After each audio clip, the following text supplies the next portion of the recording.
बिस्मिल्लाहिर्रहमानिर्रहीम अस्सलाम वालेकुम। प्रोफेसर अल्फ्रेड मार्शल ने इकोनॉमिक्स की जो डेफिनेशन लिखी उसके डीमेरिट्स या खामियां क्या हैं, हम इस पर बात करने जा रहे हैं। तो शुरू करते हैं कि प्रोफेसर मार्शल ने जो इकोनॉमिक्स की डेफिनेशन दी उसके अंदर क्या क्या खामियां हैं। तो number 1, it does not cover all economic issues. Marshall ने जो डेफिनेशन इकोनॉमिक्स की लिखी उसमें तमाम मुआशी मसाइल का जिक्र नहीं किया गया, क्योंकि मार्शल ने अपनी डेफिनेशन में सिर्फ उन चीज़ों का जिक्र किया है जिनका ताल्लुक मटेरियल रिक्विजिट्स ऑफ वेलबींग से है। मसलन लेबरर, शॉपकीपर, कारपेंटर वगैरह, इनके बारे में उसने बात की है। जबकि immaterial services like services of doctor, teacher, lawyer, ये भी इकोनॉमिक इश्यूज में आते हैं। मार्शल को चाहिए था कि इन मसाइल को वो एड्रेस करता और उनको अपनी डेफिनेशन के अंदर डिस्कस करता, लेकिन मार्शल ने ऐसा नहीं किया, लिहाजा ये इसकी डेफिनेशन की एक खामी है। Secondly, concept of welfare is not clear. Marshall ने जो फलाह बहबूद या वेलफेयर का कॉन्सेप्ट दिया वो क्लियर नहीं है, क्योंकि आपको पता है कि जो वेलफेयर है वो person to person, place to place और टाइम टू टाइम वेरी करती है, मुख्तलिफ होती है। सपोज मैं अगर प्रिंसिपल ऑफ इकोनॉमिक्स की बुक एक मेडिकल के स्टूडेंट को दे दूं, तो प्रिंसिपल ऑफ इकोनॉमिक्स मेडिकल के स्टूडेंट के लिए बिल्कुल भी वेलफेयर नहीं है। या मैं एक अनपढ़ इंसान को अखबार दे देता हूँ पढ़ने के लिए, तो उसके लिए चूंकि वो पढ़ा लिखा नहीं है तो अखबार उसके लिए वेलफेयर का काम नहीं करेगी। तो इसलिए वेलफेयर चूंकि वेरी करती है person to person, place to place, और मार्शल ने जो वेलफेयर का कॉन्सेप्ट दिया है वो इस तरह क्लियर नहीं है कि कौन सी चीज़ किसके लिए वेलफेयर है और किसके लिए वेलफेयर नहीं है।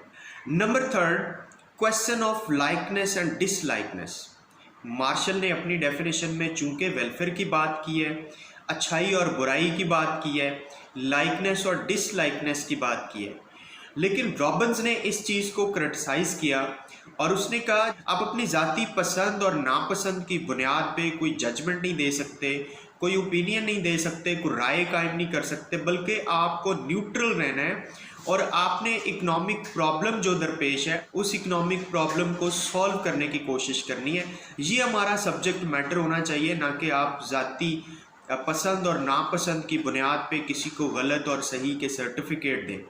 Number 4, services has been ignored. Marshall की डेफिनेशन में सर्विसेज सेक्टर को बिल्कुल इग्नोर किया गया, क्योंकि मार्शल तो अपनी डेफिनेशन में मटेरियल वेलफेयर की बात करता है, यानी उस वेलफेयर की बात करता है या उन चीज़ों को एड्रेस करता है जो कि मटेरियल चीज़ें हैं, लेकिन सर्विसेज को बिल्कुल इग्नोर किया है। जिस तरह के डॉक्टर्स की सर्विसेज, बैंक्स की services, insurance companies, lawyers, teachers, इनकी सर्विसेज को बिल्कुल भी इग्नोर किया उसने वर्ड मटेरियल वेलफेयर को इस्तेमाल करके अपनी डेफिनेशन में।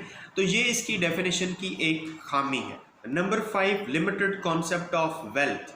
मार्शल ने जो वेल्थ का कॉन्सेप्ट अपनी डेफिनेशन में दिया है, वेल्थ के कॉन्सेप्ट को मार्शल ने महदूद कर दिया, क्योंकि वो कहता है कि आप वेल्थ के साथ मटेरियल रिक्विजिट्स ऑफ वेलबींग को करते हैं, लाइक आप अपनी वेल्थ के साथ फूड, शेल्टर, क्लॉथिंग वगैरह को अरेंज करते हैं, जबकि वेल्थ तो इममटेरियल गुड्स के लिए भी इस्तेमाल होती है या इममटेरियल वेलफेयर के लिए भी इस्तेमाल होती है।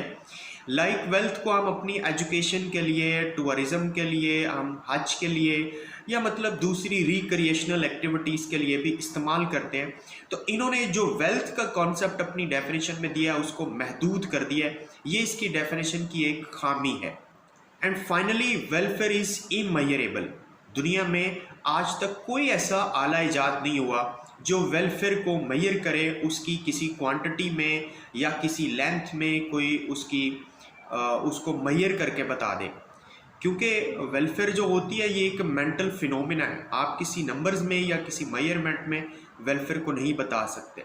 तो इनकी डेफिनेशन के अंदर जो वेलफेयर का वर्ड इस्तेमाल हुआ है वो चूंकि वेलफेयर इमेजरेबल है, तो ये इनकी डेफिनेशन की एक खामी समझी जाती है। आपको वीडियो अच्छी और इन्फॉर्मेटिव लगी है तो लाइक करके शेयर कीजिए। अगर आपका कोई फर्दर इस टॉपिक के बारे में क्वेश्चन है तो आप हमारे कमेंट सेक्शन में पूछ सकते हैं। अगर आप चैनल पर नए हैं और आपने सब्सक्राइब नहीं किया है तो चैनल को सब्सक्राइब करके बेल आइकन प्रेस कर दें, ताकि आपको आने वाली इस तरह की तमाम इन्फॉर्मेटिव वीडियोज़ के नोटिफिकेशन मिलते रहें। अगली वीडियो तक अपना ख्याल रखिएगा।